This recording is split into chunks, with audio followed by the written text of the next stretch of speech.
us, of ordinary citizens, conversations to prepare for the national dialogue in the convention were very, very positive. We had a little bit of hiccups, but the two big issues, there were sectors who felt they had not been accommodated in all the sectors which were invited. The South African National Taxi Council has denied claims that it allegedly instructed South Africans not to use private vehicles to transport their families, labeling the reports as false and misleading. This follows the circulation of posts, including pictures and videos, alleging that taxi drivers were stopping and harassing motorists on the roads. The council has strongly condemned these acts. Santako KZN Provincial Manager Sfiso Shangase says if profits are being made by private vehicles using public spaces to transport commuters, then they must be regulated. We totally dismiss and we distance ourselves from that reports or those reports that have been doing rounds within the social media. And we would want to ensure the commuters and the road users as well that they should feel free to utilize their own vehicles. Not unless you must also be able then to qualify. If a person is giving lift for the return of earning some money, then that particular person is now entering into our space. Search and rescue operations are continuing in Nigeria's northwest Sokoto state after a boat with 50 people on board capsized.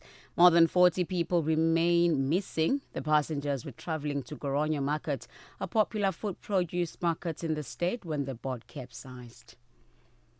And lastly, Israel is under renewed pressure to allow more food aid into the Gaza Strip, where hunger is worsening. The Palestinian Prime Minister Mohammed Mustafa and Egyptian Foreign Minister Bad Abdelati are visiting the Rafah border crossing to highlight the problem. The Gaza side is closed and under Israeli military control. The long queues of trucks loaded with supplies wait to be cleared to enter through another Israeli crossing nearby. For any news stories you'd like to share with us, please send us an email to newsroom@channelafrica.co.za or call us at +27 11 714 4459. Channel Africa News, I'm Onele Nzinzi. Africa Update with Lulu Gaboo, 12 to 1 p.m. Central African Time.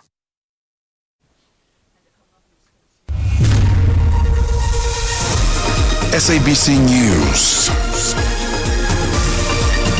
The African Perspective. And coming up in your sports news, Osawa, nothing less than a win will guarantee Bafana Bafana's passage to the quarterfinals of the Chan tournament tonight, while Iga Swiatek will face off with Yasmin Paolini in the final of the Cincinnati Open.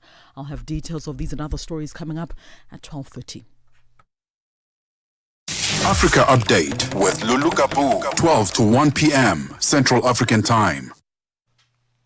It is 12:06 Central African Time, and we're coming to you live from Johannesburg in South Africa. Thank you to Onele Nzinzi with our news updates, Adam Sibudi Makura with our sports headlines. We're coming to you live from Johannesburg in South Africa on DSTV's audio bouquet channel 802, OpenView channel 628, and on www.channelafrica.co.za, as well as on the SABC Plus app, available on the Apple and Google Play Store. Join us in conversation on our social media platforms. That's on X, Instagram, and subscribe on YouTube at Channel Africa 1. On Facebook at Channel Africa, you can also send us your comments and voice notes to +2763 as 406 9126 #Africa Updates, and let us know which country you're in. And if you have any stories that you'd like us to highlight or to focus on, send us an email. It is newsroom@channelafrica.co.za, or give us a call on +2711 714 4459. We are on OpenView's audio bouquet, channel 628. The family of the late former Zambia's President Edgar Lungu have turned to the Constitutional Court in an urgent bid to appeal to the North Gauteng High Court judgment that found that the Zambian government is entitled to repatriate Lungu's remains for the purpose of a state funeral and burial. And today on #Africa Update asks, we focus on what you make of this latest development, and is the family perhaps taking it a bit too far? I'll repeat that. Now, we want to know from you what you make of this latest development, and is the family perhaps taking it a bit too far? Share your thoughts and your views on all our social media platforms. That's on X, Instagram at Channel Africa 1, on Facebook at Channel Africa, and send your comments and voice notes to +2763 as 406 9126. Hashtag Africa Update Us. Get Channel Africa on DSTV Audio Bouquet. Channel 802.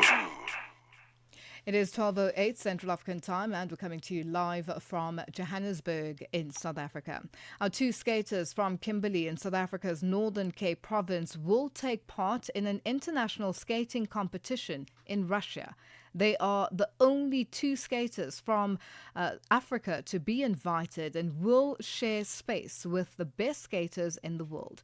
Tebogo Msimang filed this report.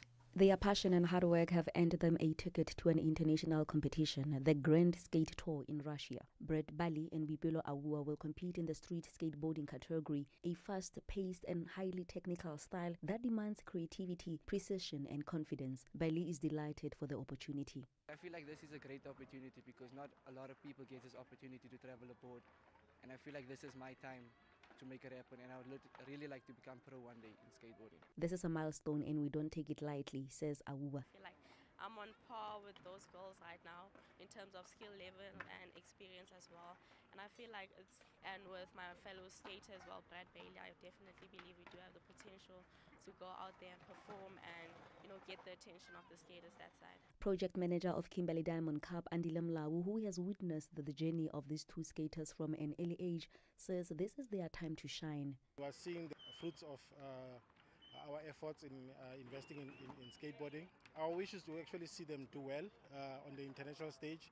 I think they've gained a lot of experience on the South African scene with regards to skateboarding on the KDC program. I think it's their time to go and shine internationally. The skating competition concludes on the 24th of August, and the two cheerful skaters are hopeful they will bring the trophies home in Tebogo Msimanga in Kimberley.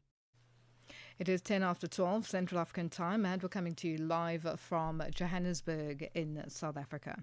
The dispute between the Zambian government and the family of former President Edgar Lungu regarding the repatriation of his body to Zambia was adjourned this morning. Now, this followed the Lungu family's filing of an application seeking permission to make a direct appeal to the Constitutional Court, challenging the Pretoria High Court's ruling that the ordered repatriation of Lungu's remains for burial in Zambia.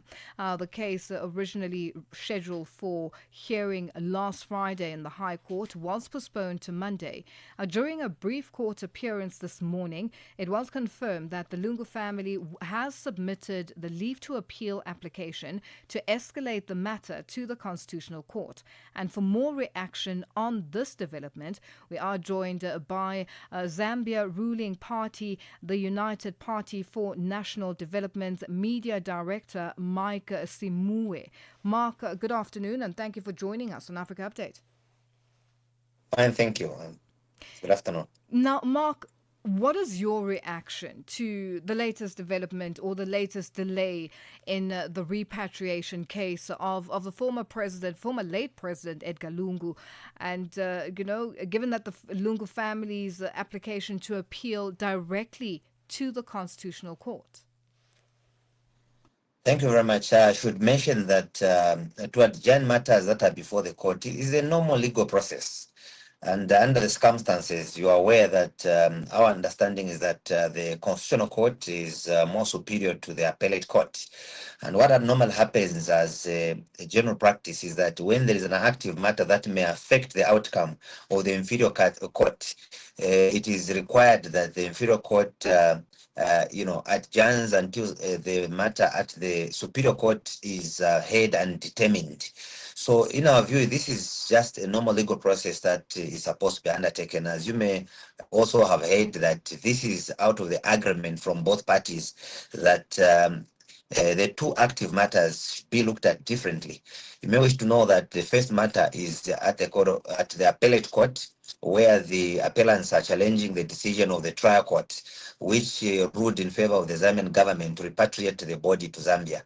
And then the second part of it is an application to the Constitutional Court, which is also seeking, among other reliefs, the constitutional rights from the applicants. So in both cases, we anticipate that the matters will be heard and determined. I should further mention that in both cases, it is the Lungu family that have made these, filing in. So at the appellate court, they have appealed. At the Constitutional Court, they have actually made an application. And it's a normal legal process. I know that this is an issue that's protracted over a period of time. But then the interesting part is that the Zambian government continues to extend an olive branch to the former First family to engage so that this particular issue that has taken long can be buried once and for all. And we look forward to a time when both parties will agree to repatriate the body back to Zambia for burial. Now, how do you think this ongoing legal dispute and delays are affecting the general public and the wider Zambian community emotionally and politically? I'm sure you're following what is being posted online. The general feeling of citizens in Zambia is that they are tired, they are fatigued.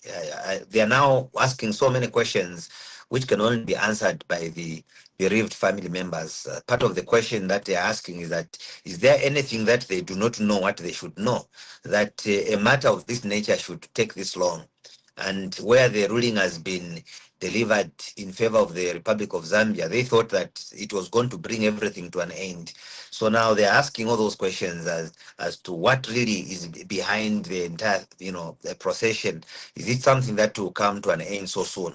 But where we stand, we look forward to a logical conclusion someday, with both parties agreeing that indeed it's important for us to give the former head of state a dignified send-off as a collective, not as separate entities. So basically, this is what we look forward to. Yeah.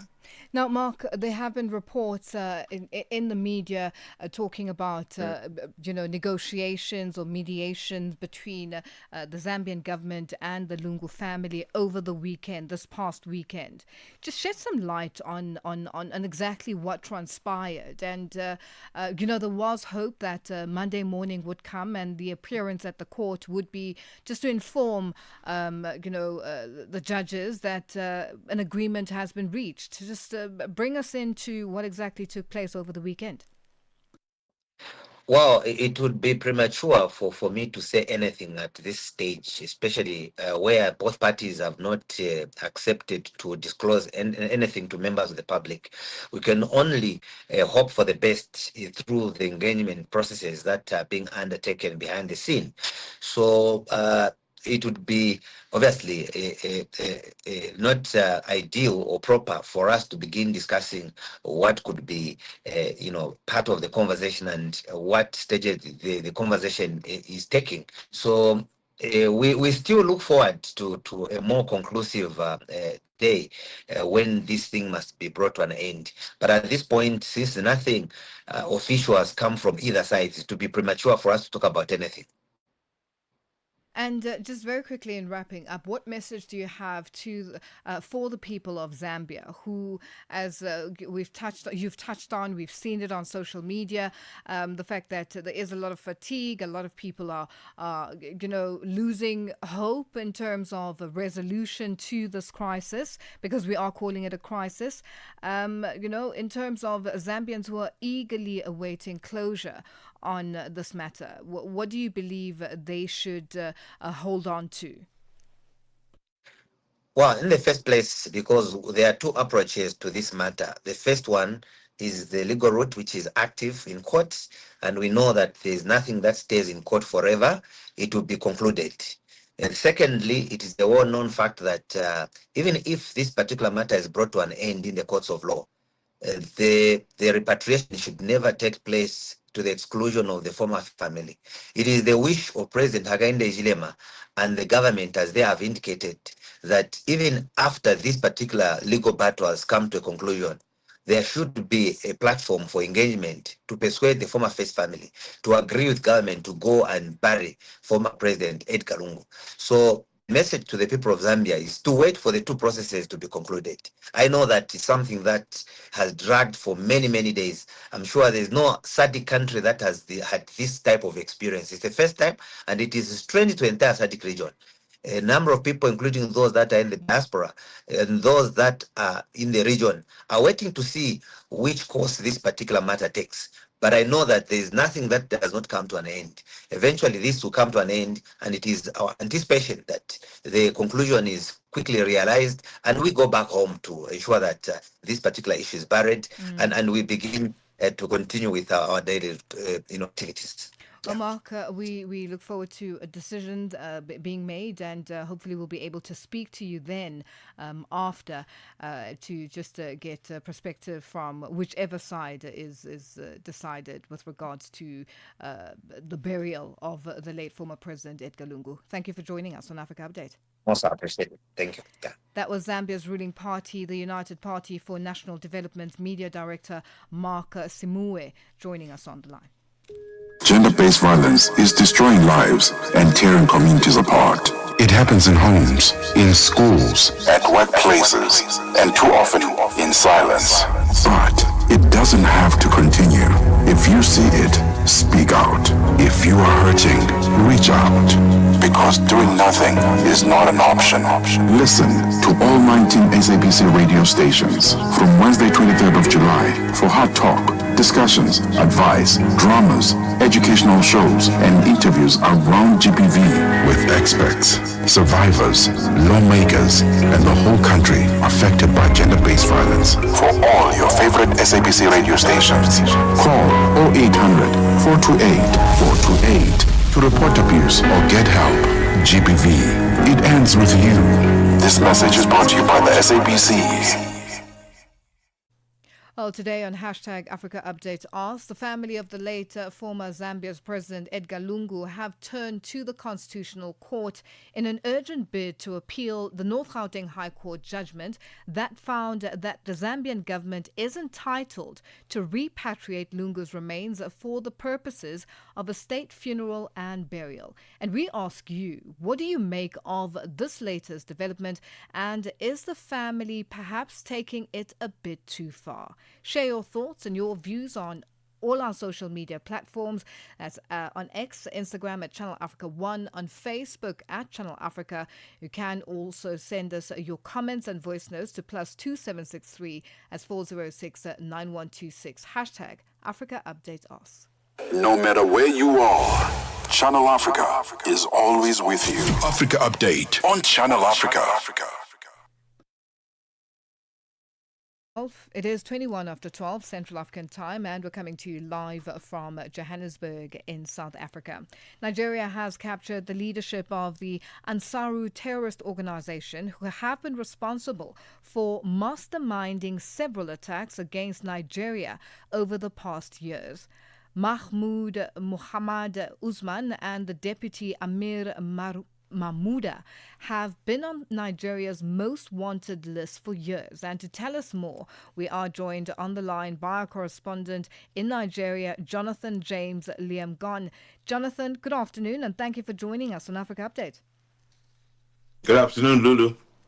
Now, just tell us more about these arrests of the two men who have been on the most wanted list for the longest time. Who are they? And how were they captured?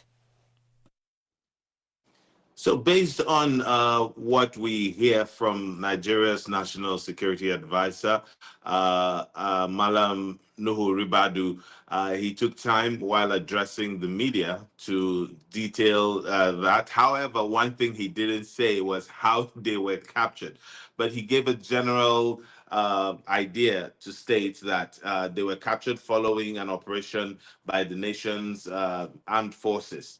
He didn't say where specifically, and I believe that is perhaps in connection to the fact that they're still tracking down and trying to get hold of other members of the organization. But he said they have had them for a while, and they have continued to carry on investigations relating to their activities. Lulu? Now, what do these arrests mean for the organization that's Ansaru, and just for the country as a whole? What sort of reaction are you seeing on the ground from the citizens with this arrest? If I would even kind of quote the national security advisor and to depict to what this means in Nigeria, he said the fall of Ansaru's leadership signals the beginning of the end of impunity for terrorist leaders in Nigeria. And only just about a week ago or thereabouts. While reporting here for Channel Africa, I did report about another set of terror suspects that had been paraded in the courts here in Abuja.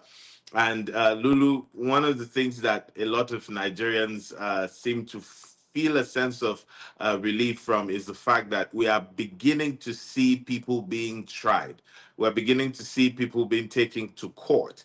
In the past, we have heard leadership of Nigeria's military say that they have had to deal with a lot of challenges, especially from the legal side of things, whereby having arrested persons who they've caught in the act itself, but because there are weak legal cases to prosecute them, they've had to, in some cases, even release those persons.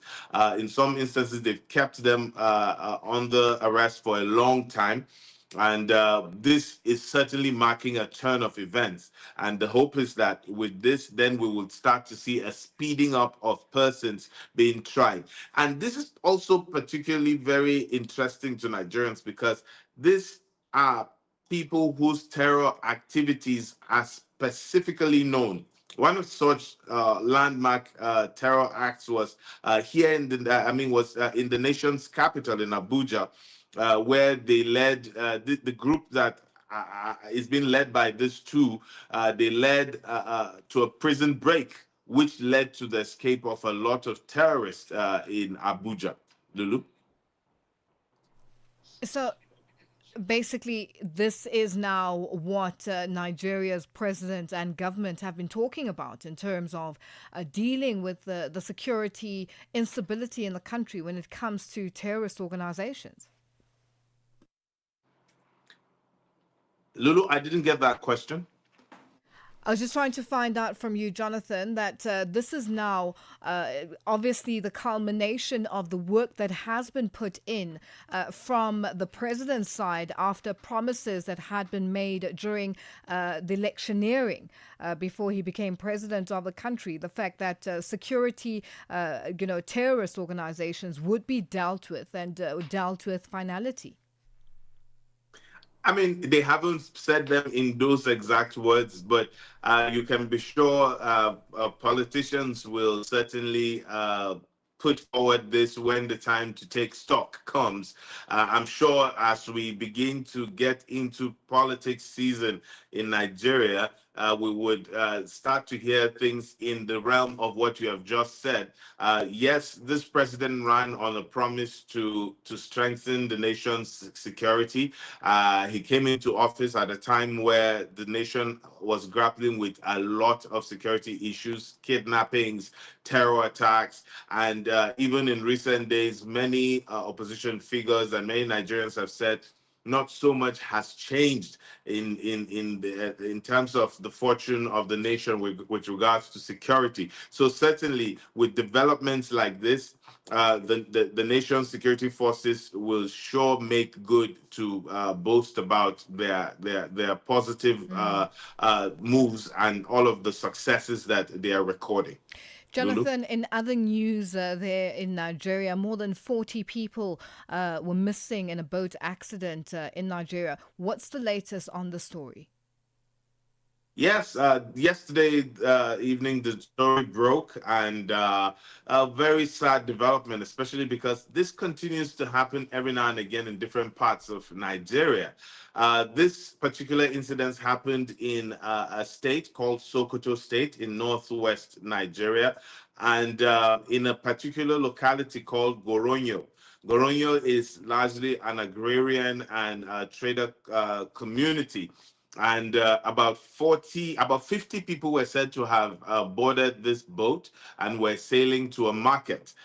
So far, from what we've known, based on information that has been released by the nation's emergency management agency through its director general, what we know so far is that about 10 of the 50 people who boarded that boat have been rescued, but then it's now a race against time with respect to finding the remaining 40. I have received unconfirmed reports saying about 10 or thereabouts bodies have been recovered, but these I'm not able to confirm fully at this time. We continue to monitor the situation, and given how far removed that part of the country is from mainstream news coverage, it's been sketchy getting details of it. But so far, that is what we know, Lulu. Well, Jonathan, we'll leave it there for today. Thank you for joining us on Africa Update. My pleasure. Have a nice day, Lulu. Thank you, and to you too, Jonathan. That's our correspondent in Nigeria, Jonathan James Liam Gon, joining us on the line. Get Channel Africa on DSTV Audio Bouquet. Channel 802. Africa Update on Channel Africa. So today on hashtag Africa Updates Ask, we are focusing on the Lungu family and the court case that is now moving to the Constitutional Court. And our question to you today is the family perhaps taking it a bit too far? And this is what we want to find out from you. And we do have some response. And as promised always, that when we have response from our listeners, we will be sharing it with you. So if you want to hear your name and your comment on our show on Africa Update, do tune in and respond to hashtag Africa Update Ask. Now, Gimulet Mundiwa responds and says, somewhere the former President Lungu is busy watching the drama unfolding. And also Charles Mulaga says the family has shown the world who they are. And Ngaliba Dawood Malijan responds by saying history in the making. These are just some of the comments from our hashtag Africa Update Ask today, where we are focusing on the Edgar Lungu case and how it is now moving to the Constitutional Court, and whether you feel that perhaps the family has taken it a bit too far. Let us know your thoughts on all our social media platforms. That's on X, Instagram, and Channel Africa 1, on Facebook at Channel Africa. Send your views and comments on +2763, that's 406 9126, hashtag Africa Update Ask. Our news headlines up next with Onelin Zinzi. SABC News. Headlines. The African Perspective. Thank you, Lulu. The dispute over the burial of the former Zambian president Edgar Lungu has been postponed indefinitely in the Pretoria High Court in South Africa. This after the Lungu family filed a leave to appeal a bid in the Constitutional Court. The corruption case of South Africa's former National Assembly Speaker Nosiviwe Mapisa Nqakula has been postponed to the 21st of November. The High Court in Pretoria granted the postponement after her defense team requested more time to study the docket. And Israel is under renewed pressure to allow more food aid into the Gaza Strip, where hunger is worsening. Channel Africa News, I'm Onele Zinzi. SABC News. Headlines. The African Perspective. Africa Update on Channel Africa.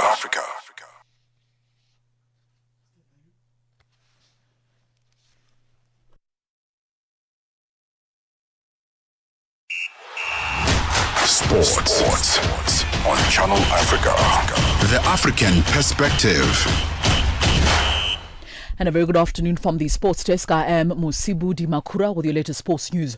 At the Sawa, so South Africa come into today's Crunch African Nations Championship CHAN final group stage game against the host nation Uganda, knowing that nothing less than a win will guarantee them passage to the next stage of the competition. So Coach Mulefenseki's team are currently third in Group C behind Uganda, as well as the defending champions Algeria. Tonight at the Nelson Mandela National Stadium, they will be up against 37,000 Ugandan Crane supporters as they attempt to reach the knockout phase of this competition for the very first time in 14 years. Nseki acknowledges that there's no place to hide for any team. Important match for every team in Group C, because we are fully aware that whoever has to play well tomorrow and win the game between us and Uganda will go through. The winner between Algeria and Niger. Also, Algeria is playing that game to win, so that they can also give themselves a chance to go to the next phase of the tournament, which will be the quarterfinals. All right, so kickoff for that game is at 7 p.m. Central African time tonight. Meanwhile, two-time champions Morocco sealed their place in the quarterfinals of the competition with a 3-1 victory over the Democratic Republic of Congo. This match was played at the Nile National Stadium in Nairobi, Kenya yesterday. That result confirmed the Atlas Lions' progress alongside the host nation Kenya, who defeated Zambia 1-0 in the other Group A fixture to finish top of the standings. Coming into the final day of group action, the stakes could be even higher. Morocco as well as the DR Congo, both two-time winners of CHAN, were tied on 6 points apiece, while Kenya held a slim advantage with about 7 points going into the action yesterday. On to this story. Nigeria's Super Falcons goalkeeper Chimaka Nandozie has revealed that she's quite excited at being nominated for the 2022 Ballon d'Or Nashin Trophy, placing her among the best goalkeepers in the world at the moment. The 24-year-old was quite instrumental as the Super Falcons went unbeaten and powered to the 11th, or rather should I say the 10th Women's Africa Cup of Nations title in Morocco last month. Nandozie says her nominations means a lot to her as she goes in search, of course, of winning her first ever Ballon d'Or Nashin Trophy. Apologies, we don't have that sound at the moment. Meanwhile, Paralympic champion Simone Kruger feels honoured to be recognised as one of the most outstanding performers in athletics, this after receiving 2 SA Sports Awards nomination. Simone is nominated for the 2025 Junior Star of the Year Award, as well as a Sportswoman of the Year with a Disability Award alongside Khotatso Menjani, wheelchair tennis player, as well as Minky Ansa van Rensburg. Kruger believes that she has a great chance to win in both of the categories. This after enjoying a brilliant season across the international season, where last year she competed in the Paralympic Olympic Games. And finally, world number 3 Iga Swiatek powered into a straight set win over Elena Rybakina to reach the final of the Cincinnati Open, where she will face Yasmin Paolini of Italy. Their meeting will be a repeat of last year's French Open final, won by Poland's Swiatek in a dominant fashion. Now, Swiatek, the reigning Wimbledon champion, swept past Rybakina of Kazakhstan 7-6 and 6-3 on Sunday to reach her first ever Cincinnati final showpiece. Rybakina, who beat the world number 1 Arina Sabalenka in the quarterfinals, started brightly but failed to exploit her early break in the first set before Swiatek took firm control of that match. Italy's Paolini battled past Russia's Veronika Kudermetova in the semi-final match, winning that encounter 6-3, 7-6 and 6-3. Well, that's a wrap from the sports desk at the Sawa. For any sports stories you'd like to share with us, simply send us an email to newsroom@channelafrica.co.za. Alternatively, give us a call. The newsroom line is +27 11714 4459. Back with more sports news in the next hour. For Channel Africa Sport, I am Musibudi Makura. Sports on Channel Africa. The African Perspective. In this episode of Channel Africa Conversations, Peter talks to Dr. Thulisile Buddha, an academic, author, and an expert in indigenous knowledge systems. Join us for a compelling discussion on preserving African languages and traditions in the digital era. Dr. Tulisile unpacks the role of educators, explorers, and how technologies like AI can support cultural preservation, and challenges us to rethink how we honor African heritage. You can find the episode on YouTube, SABC Plus, and on our website, channelafrica.co.za. This episode is a must-listen for educators, creators, and change makers across the continent. Channel Africa, the African perspective.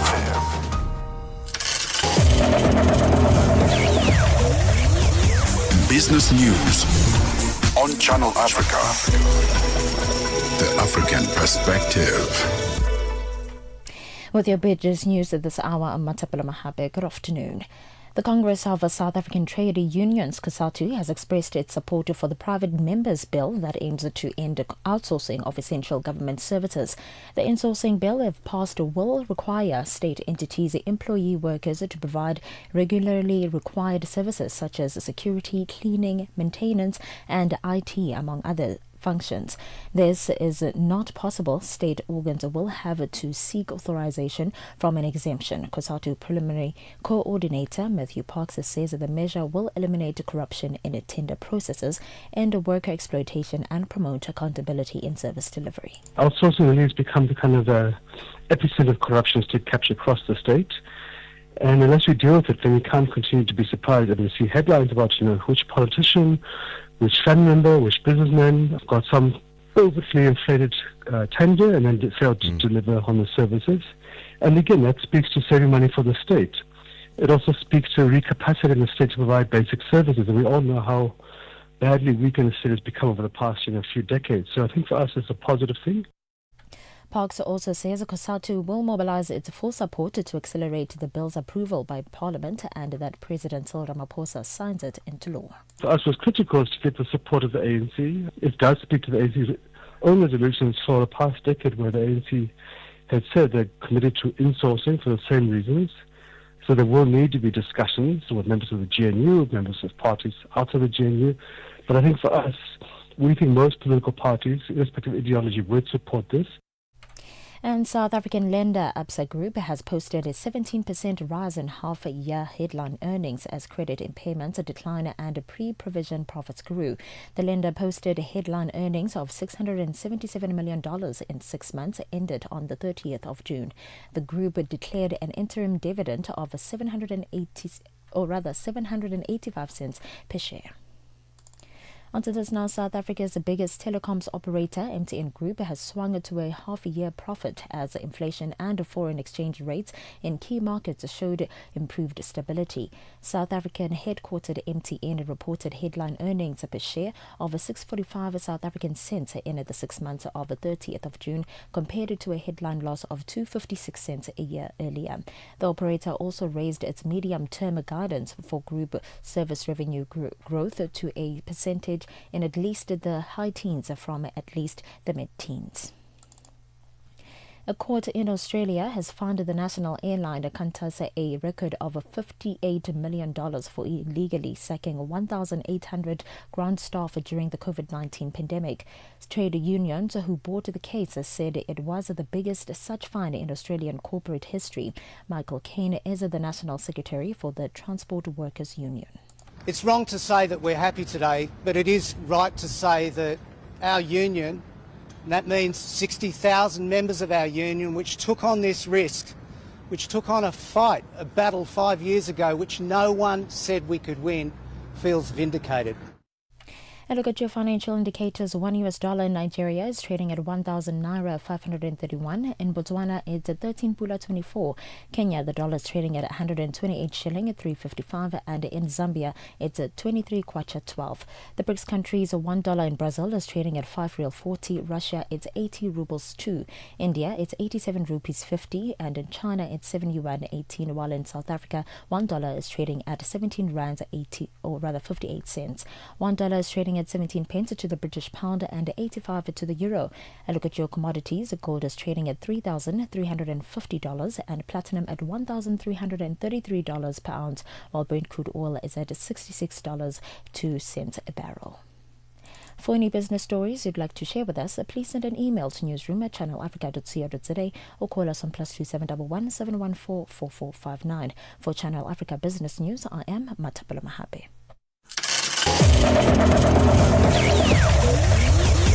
Business News on Channel Africa. The African Perspective. Africa Update on Channel Africa. Well, thank you to Matapela Mahapi with our business news. It is 12:42 Central African time, and we're coming to you live from Johannesburg in South Africa.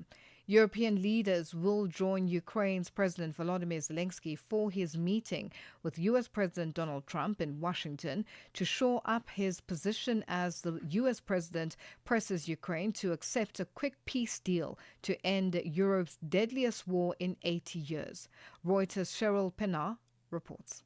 German Chancellor Friedrich Merz, French President Emmanuel Macron, and British Prime Minister Keir Starmer met on Sunday to coordinate their support around Zelensky's position. Ultimately, our desire tomorrow is to present a united front between Europeans and Ukrainians at this moment of conflict resolution, Macron said. The allies are hoping in particular to lock down robust security guarantees for Ukraine that would also include U.S. involvement. The meeting comes after Trump's summit with Vladimir Putin in Alaska on Friday. On Sunday, Trump promised big progress on Russia in a post on social media, but did not go into detail. According to sources, the U.S. and Russian leaders discussed proposals for Russia to relinquish tiny pockets of occupied Ukraine in exchange for Kyiv ceding a swathe of fortified land in the east and freezing the front lines elsewhere. The proposal was swiftly rejected by Zelensky. Russia already controls a fifth of Ukraine, including about 3/4 of the Donetsk province, which it first entered in 2014. Meanwhile, U.S. Secretary of State Marco Rubio said on Sunday there's enough movement to warrant follow-up talks, adding both sides will need to make concessions. He warned that Washington cannot force peace if neither Russia nor Ukraine is ready. European allies are keen to help Zelensky avoid a repeat of his last Oval Office meeting in February, when Trump and Vice President J.D. Vance gave the Ukrainian leader a public dressing down, accusing him of being ungrateful and disrespectful. Speaking alongside European Commission President Ursula von der Leyen on Sunday, Zelensky said that current front lines in the war must be the basis for peace talks. Von der Leyen will also travel to Washington, as will Finland's President Alexander Stubb and Italian Prime Minister Giorgia Meloni. And that was Reuters' Cheryl Pennard ending that report. Channel Africa, your voice, your sound, and your home. Stay logged right here. Africa Update on Channel Africa. 5 of South Africa's Oryx helicopters are expected to remain in the Democratic Republic of Congo indefinitely due to a lack of funding by the South African military. It is also reported that around 375 soldiers from the military protective forces remains deployed in Lubumbashi, and another 350 soldiers are stationed in Kinshasa. The reason for their presence there is unclear, and to discuss this further, we are joined on the line by independent defense analyst Kobus Maree. Kobus, good afternoon, and thank you for joining us on Africa Update. Good afternoon, and good afternoon to your listeners. Now, Kobus, is there any reason around the soldiers that are still deployed in the DRC that you're aware of? Listen, the one thing we know is obviously the bulk of the soldiers under the SAMI DRC deployment. They were returned to South Africa eventually after months and months and all the controversies around that. There are still soldiers under MONUSCO deployment, in other words, the United Nations deployment, which is a different story. Although, depends on what the United Nations will decide in terms of total withdrawal. So they are still there.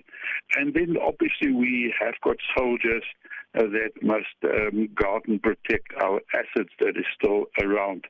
Now, in terms of my information, around Goma and that area where the big controversy and the conflicts where the M23s were, it is basically only the one helicopter, the one Oryx, that is at Goma Airport. We know that that one was badly damaged by gunshots, and so it was badly damaged, and that one will probably have to be flown back once the Goma Airport runway has been opened for aircraft to land there. Then we know that there are still our equipment that was there under SAMI DRC is currently in Tanzania, and obviously that must still be loaded onto ships and be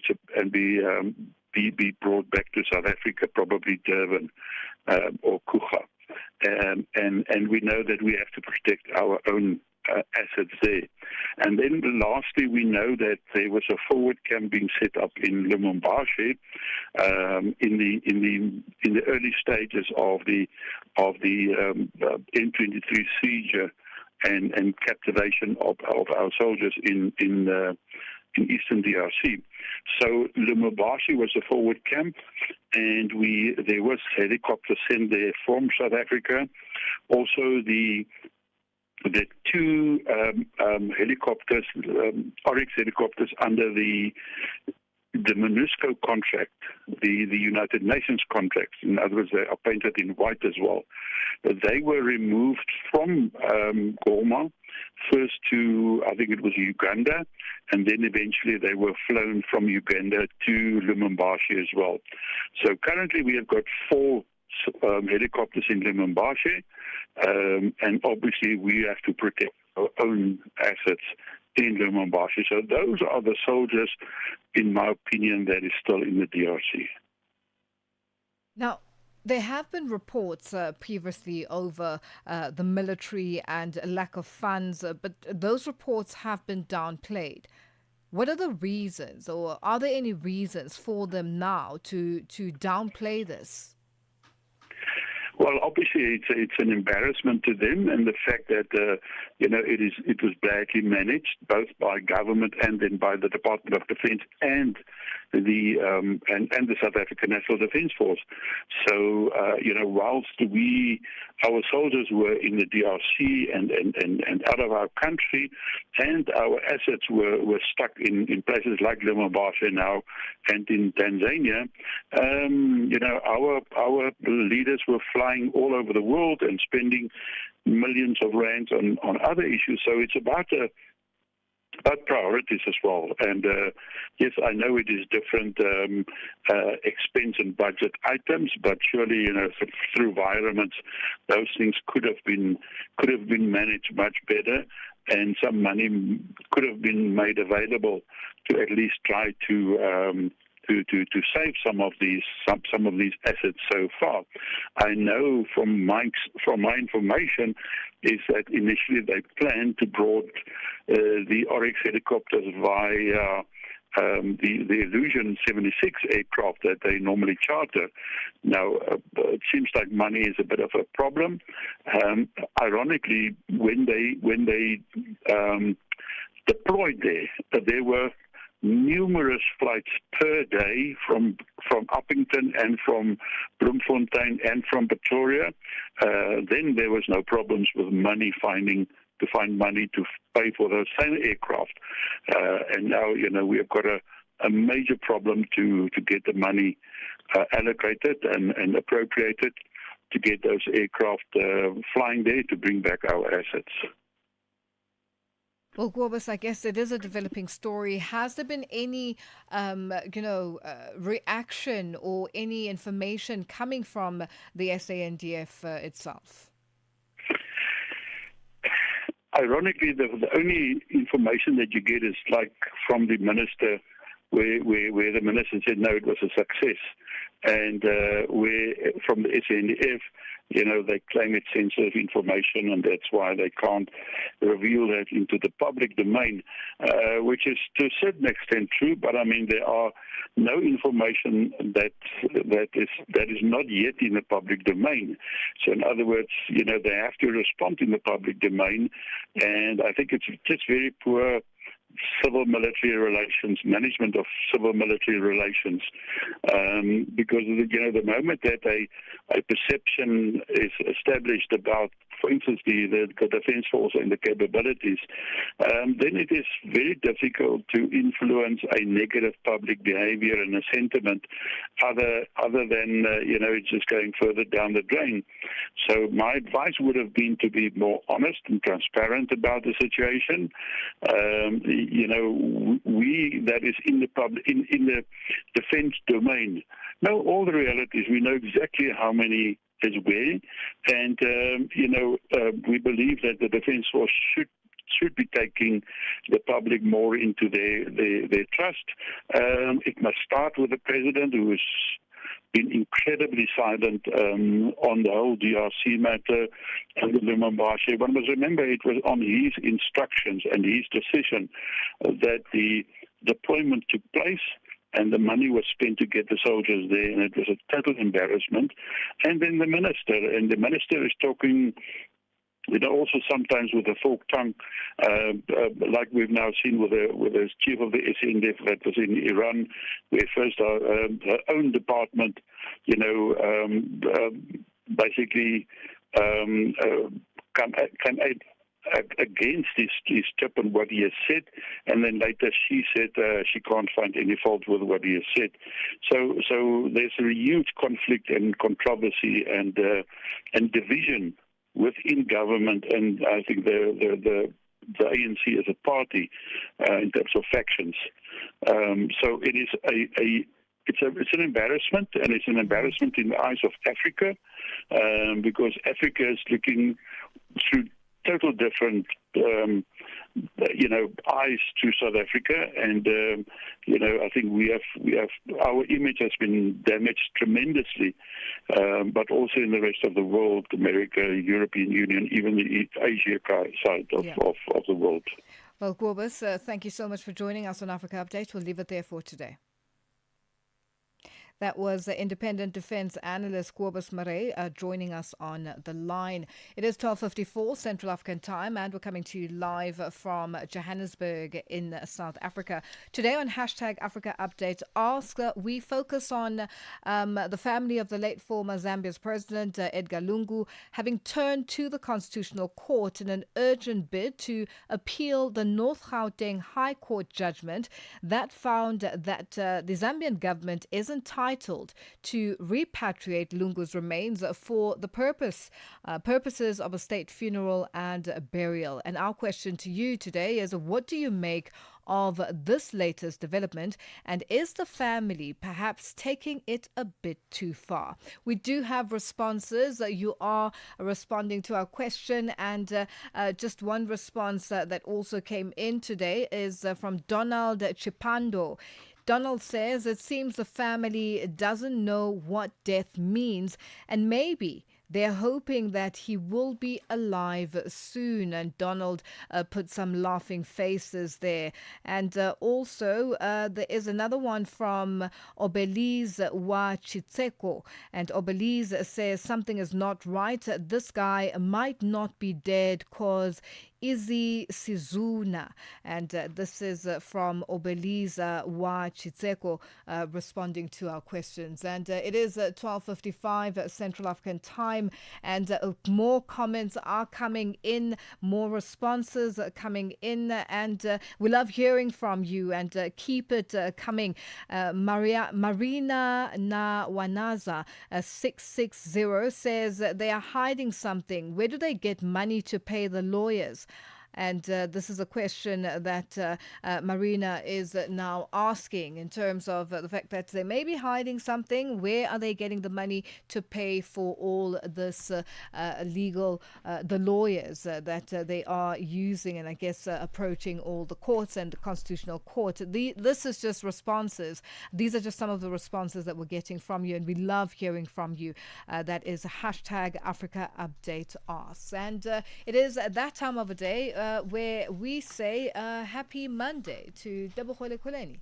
How are you today? Happy Monday to you too, Lulu. I'm fantastic. How are you doing? I'm very well, I tell you what, these stories you're covering, the Edgar Lungu conversation, sounds like a conspiracy. Conspiracy theory. It sounds like it should be turned into a movie. Yeah. Because some of the comments from the viewers, from the listeners' viewers as well. Yes. And then also some comments from just people within close circles of the families. Yeah. I think a movie needs to be made. Yeah. At this point. You know, there's a lot of platforms to get that done. A lot of platforms to get that done. And I guess people, I spoke to the spokesperson of the ruling party, Mark, and he was just highlighting the fact that, people are fatigued, people are tired. It's been ongoing, It's been ongoing since June the 5th, literally. So it's been a long time. And the Constitutional Court, there is hope that they will make it. They will come up with a decision, a final decision that I guess all parties will have to adhere to. Do you know? Yeah, we'll leave it in the court's hands as it stands. So so this past weekend, there was a musical festival of sorts at Sun City. And one of the main headliners, Kelvin Momo, didn't show up for this event. After he got paid? I don't know. I don't know if he got paid and all of that was sorted. But I do know that nowadays artists hardly set foot at any festival without being fully paid, right? But we're going to be asking the question, what effect this has on the promoters, on the event itself, on the event goers, the you and me who are very excited to see Kelvin Momo, and then Kelvin Momo doesn't show up. Professionalism, accountability. These are the conversations that we'll be having today, that when artists run rogue, who do we run to as fans and as promoters and event management? And then we get into our property corner this afternoon. We asked the question, is there a difference between buying a home to live in and buying a home to invest in, or buying a house to invest in? Obviously, these are two different aspects, and we find out what the red flags are, what we need to look out for in both scenarios. And then we'll be joined by an amazing actress, award-winning radio producer, and she is the founder and CEO of Art Chive Media House. Her name is Hope Mareka. She'll be joining us in studio in the final hour. That's what's coming up on The Upside this afternoon. A very busy Monday for the Upside team. That's Tebohole Kuleni and Matiko Musito. For myself, Lulu Gaboo and the Africa Update team, it's been a good one. And keep up with us in terms of our hashtag Africa Update Ask Question. We like hearing from you. Thank you to our producer Tracy Bimgard, technical operator Francis Massina, and social media talent Butelezi. It is goodbye for today, and thank you for joining us. And let's do this again tomorrow. Channel Africa, your voice, your sound, and your home. Stay logged right here. SABC News. The African Perspective.